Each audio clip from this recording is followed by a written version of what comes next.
Bienvenidos a su sección de alimentación y bienestar, donde usamos la alimentación y algunas otras herramientas para conseguir una vida plena y saludable. Hoy nos encontramos en el Instituto Médico La Floresta y vamos a hablar de enfermedad celíaca. Definitivamente mucha tela que cortar acerca de esto porque tiende a confundirse enfermedad celíaca con solamente la intolerancia al gluten, con la sensibilidad o con la alergia. Ahora resulta que o todo el mundo tiene enfermedad celíaca o todo el mundo se retira el gluten de manera espontánea o de manera arbitraria, por así decirlo, sin diagnosticar la enfermedad. Pero para entrar en detalles sobre la enfermedad celíaca me acompaña mi amiga, la doctora Claudia Petrucci, médico internista y gastroenterólogo de acá de la institución, para hablar de este maravilloso tema. Gracias de nuevo por estar acá en Antisana, ya a tu espacio, porque ya te he tenido en otras oportunidades, así que encantado de que me acompañes el día de hoy, Claudia. Amigo, siempre un placer conversar contigo. Qué bueno. Claudia, ¿a qué denominamos enfermedad celíaca?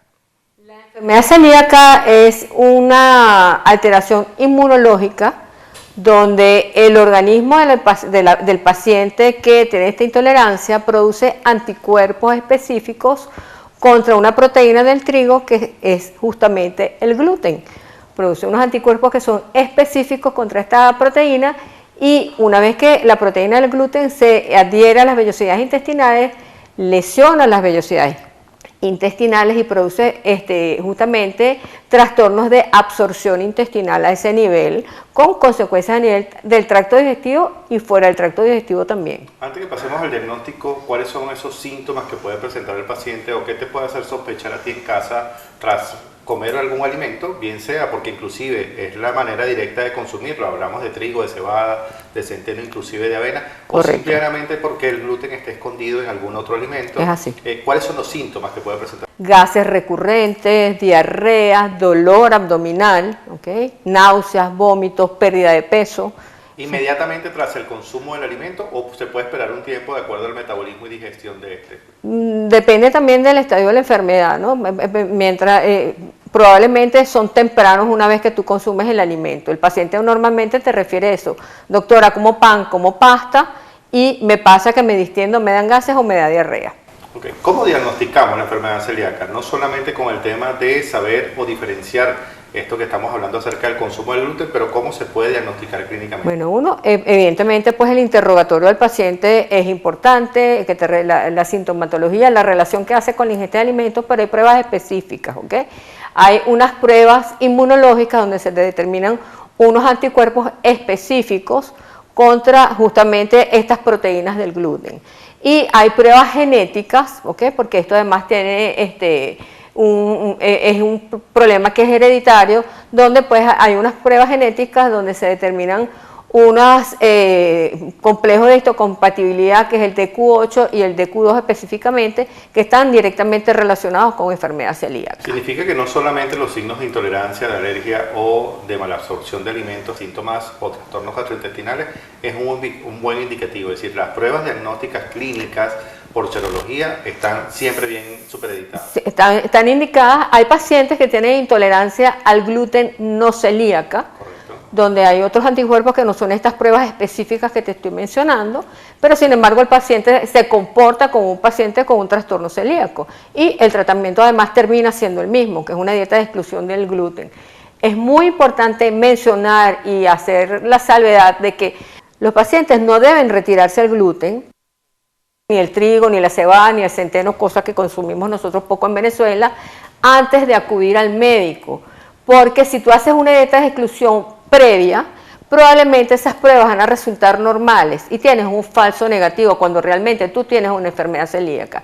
Por eso no es recomendable satanizar alimentos, ¿verdad? Si tienes la sospecha que puedes tener un problema celíaco, acude al médico, es el médico quien te va a indicar qué pruebas hacer y en qué momento vas a retirar ese alimento de tu alimentación, de tu día a día, ¿no? ¿Cuál es el órgano que afecta y cuál es el tratamiento más allá de la dieta de exclusión? Pero básicamente, ¿qué órgano afecta en lo fundamental? Ataca básicamente, hay órganos fuera del tracto digestivo, pero básicamente el problema empieza a nivel del intestino delgado. Como te dije, estos anticuerpos atacan al gluten una vez que se unen a las vellosidades intestinales y atacan a las vellosidades intestinales del intestino, valga la redundancia, y básicamente la función de ellas es absorber nutrientes. Cuando están lesionadas y se atrofian, absorben de manera inadecuada o no absorben esos nutrientes. Entonces tú ves que los pacientes además pueden tener otras afecciones fuera del tracto digestivo, donde puede haber anemia, puede haber descalcificación, osteoporosis, osteopenia, y eso es producto justamente de un cuadro malabsortivo. Que son indirectamente relacionados al tema de malabsorción a nivel manera, intestinal. Mala entrega probablemente de nutrientes en el tubo digestivo, que es el que está lesionado básicamente. Correcto. El tratamiento básicamente es la dieta de exclusión. Como tú bien dijiste en la introducción, hay alimentos que tienen gluten oculto y tú de repente no sabes que estás consumiendo gluten.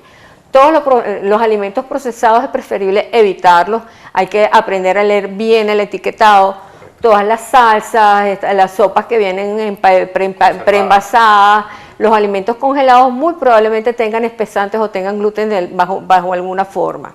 ¿Y qué puede estar sucediendo? Uno, que donde haya una contaminación cruzada de alimentos. Por ejemplo, tú le puedes recomendar al paciente no consumas trigo, consume maíz. Pero es importante leer el etiquetado porque de repente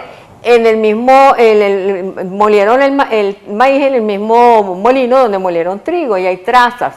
Y esa pequeña cantidad, esa ínfima cantidad de antígeno, en este caso de proteína del gluten, puede estimular tu sistema inmunológico. Sin duda alguna. Claudia, tus redes sociales y puntos de contacto, este es un tema, yo sé que bastante extenso, pero el tiempo en televisión es muy corto. Tus redes sociales y puntos de contacto para quien quiera ubicarte para tu cuidado, obviamente médicos, de acuerdo a tu especialidad, pero además para recibir estos consejos maravillosos, porque eres muy activa en redes sociales. Mira, DRA, doctora Claudia Petrucci, en Facebook y en Instagram. Me pueden ubicar aquí en el Instituto Médico La Floresta y en el Hospital de Clínicas Caracas. Extraordinario. Bueno, recuerden que a mí pueden seguirme por @domingoporras en Instagram y Twitter, @latisanasEV en todas las plataformas, las cuentas de la casa, @Globovisión y por supuesto